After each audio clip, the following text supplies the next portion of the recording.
from Glasgow, Scotland tonight, and a really decent show. Wouldn't say it was better than the Brussels Raw. I would say the crowd in Brussels was also a lot better. But we started off with yet again John Cena coming out. Like the gear, honestly, I do like the Scottish gear. Obviously, we're not getting heel John Cena gear. He came out with a face of like, go yourselves again. And he had the most heelish villain movie promo ever. In short, Mr. John Cena wants to destroy wrestling for good, take the WWE Championship, and leave. Like do a CM Punk at Money in the Bank 2011, but as a heel. Now, do I think Cena's winning the belt now after seeing his schedule? Yes, no, I still do. I think he's going to change the belt. I think he's going to bin the Undisputed Championship, and he's going to bring back the Spinner Championship, which would be really damn cool. He's basically feuding with the crowd again. I don't know if this is a feud against Cody Rhodes or the WWE Universe. Either way, I'm enjoying it. However, I have got some few nitpicks. Why aren't we actually seeing Cena and Cody on the mic together? Like, I know Cena will cook Cody Rhodes, but at the same time, Cody can go way better in ring, and I will stand by that. Cody Rhodes is a better in-ring wrestler than John Cena, and I don't care if people come at me and say, oh, you're stupid and everything. Cena has 5 moves, and we are bullying Jey Uso when he has 5 moves.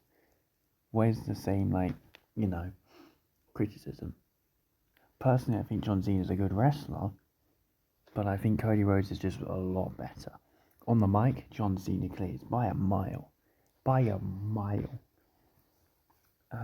Cody came out, cut a decent promo, wanted Cena to get back in the ring, thought we were going to have a brawl again, these two didn't touch each other. If I'm Cody Rhodes, I'm getting my lick back. I'm like, well, you just smashed me at Elimination Chamber. Why hasn't Cody just gone full on and attacked him? I don't know. So we're going to have to wait till London for something between these two yet again. A very good promo to start the Raw in Scotland. Personally, after what happened in the main event, this should have been the main event. Just like I said last week, it should have been the main event. But we'll see what they do in London. Hopefully it's the main event. Moving swiftly on, we had Jey Uso and the mystery partner versus A-Town Down Under, with the mystery partner being none other than Jimmy Uso. Yeah, why did we make it a mystery partner thing if we weren't going the route of who people thought it was going to be because it was in Scotland? No, I'm not about Drew McIntyre. I'm on about Joe Hendry. Maybe people didn't say his name in the end. Joe Hendry is the current TNA champion, but for some reason Joe Hendry didn't become Jey Uso's tag team partner for tonight. It was none other than Jimmy Uso. I enjoy Jimmy Uso, I like the Usos, and this was a decent match. In fact, it was a very good match. And it just made me want to see the Usos more as a tag team though. And I think we're trying to make me want to see Jey Uso beat Gunther. Now, I think they're leaning into the story of Jey doubting himself so much that he keeps making mistakes against Gunther. So does that mean last week that Jey really didn't actually botch the dive and he messed up on purpose? I don't know, because it looked like a pretty bad botch. This week though, he trips over, which allows Gunther to get the upper hand. Now that looked incredibly on purpose. And later on in the show, they would mention it again. I think we're doing the big underdog story that Jey can't beat Gunther. But it's like Sami Zayn last year, where we had Sami being an underdog. He was losing so many matches. I don't mind it, so I'm interested. I'm gonna give it another chance. I want Jey to beat Gunther. It's gonna have to be one hell of a match at WrestleMania, though. It needs to be a top 5 match of all time for people to stop hating on Jey Uso. We're gonna see. We're gonna see what Jey can do. He's a good tag wrestler. Can he go in the solos run? He can. Can he beat Gunther? He can. Can it be a good match? We'll have to find out. Drama yet again in the Judgment Day. Dominic Mysterio tried to talk to Finn Balor. Nothing happened. He wasn't even there in this segment. Dominic was then told by Liv, why don't you go speak to Penta again? And apparently, well, Liv mentioned that Dom was the one who got Liv into the Judgment Day. I don't know if this was the devil on the shoulder being Liv Morgan, or it really was that and Finn was taking credit for something that he didn't do. Personally, it makes more sense that Dom chose Liv because they interacted first in the whole Judgment Day thing with Liv and Dom. That was the first time we ever saw them together, was they came out the locker room together, basically. It wouldn't have made sense for it to be Finn who made Dom choose Liv. So maybe it was actually Dom who made Finn turn on Damien, or it was just the other way around. I don't quite know, but maybe Dominic really is the leader of the Judgment Day. It's an interesting story. Some people don't actually enjoy it, but I'm actually quite enjoying it now. I just don't think splitting Liv Dom up is a smart idea, and Carlito is just quite funny still. So this led to Lyra Valkyria versus Raquel Rodriguez for the Women's Intercontinental Championship. Decent match. Raquel's definitely improving each time in the ring. But I would love to see maybe Liv Morgan and Raquel Rodriguez defend the women's tag team titles. You know, the thing they won 3 weeks ago. I understand it may not be challenges for them. They maybe shouldn't have released Isla Dawn. So we're going to have Alba and Isla. Maybe we're going to have Alba Fire and Piper Niven. You could do Solruka and Zarya.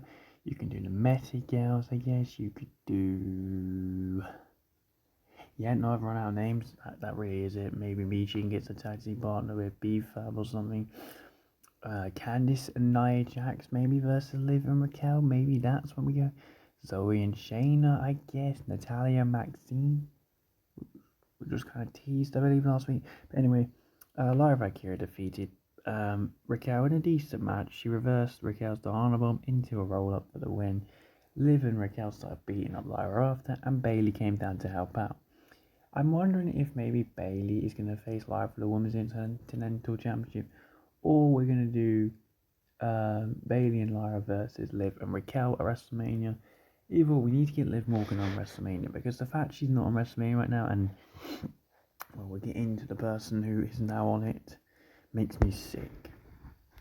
Jey Uso and Jimmy Uso had a great backstage chat with Jimmy telling him that Jey, you can't beat Gunther. Well, not this version of Jey.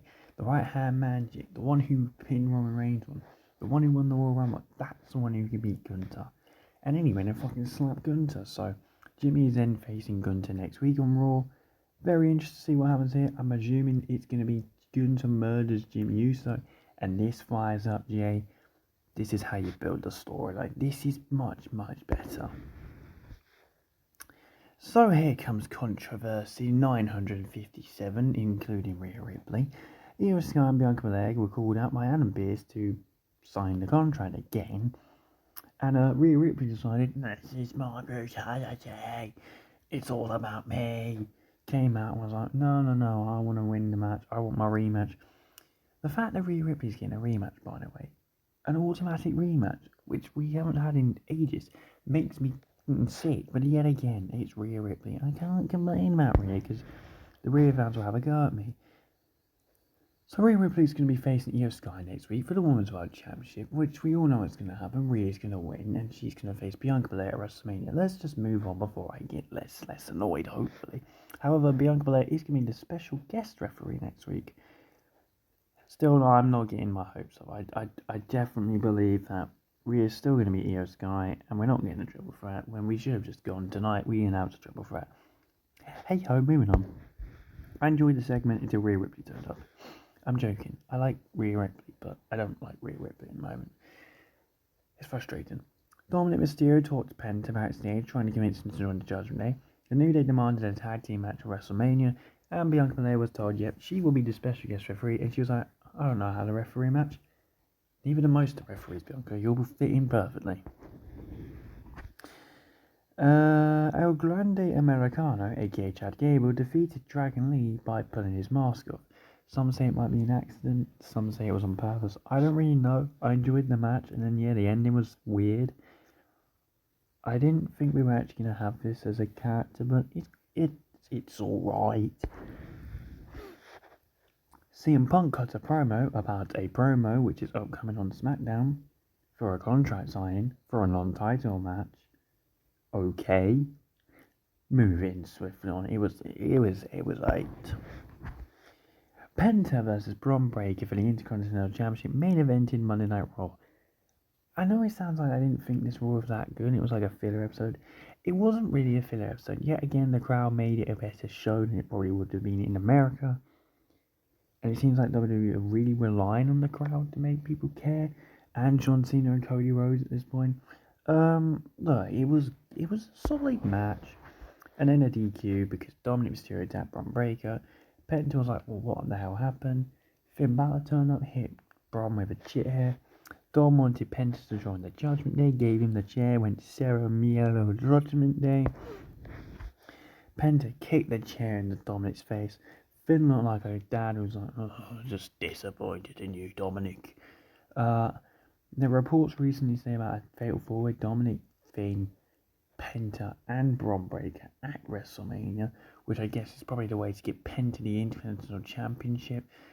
Although I would say a lot of people want to see Dominic Mysterio as Intercontinental Champion, and so do I. But I don't think Dom's gonna win. Has Dom even won at WrestleMania? I don't believe he has. No, Dom would be 4-0 if he loses yet again.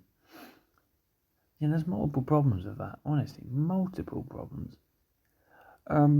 But anyway, the Judgment Day ended up on top with Carlito, Finn, and Dom. However, as you see from the picture below, Finn and Carlito are very close to each other. Dominic is very much sidelined by himself. Is it kind of inferring the split that's gonna soon happen? I would say so. Overall, a decent episode overall. Probably like an 8 out of 10. Very intrigued to see what we do in London. Very intrigued for SmackDown. Yeah, see what happens. Anyway, bye for now.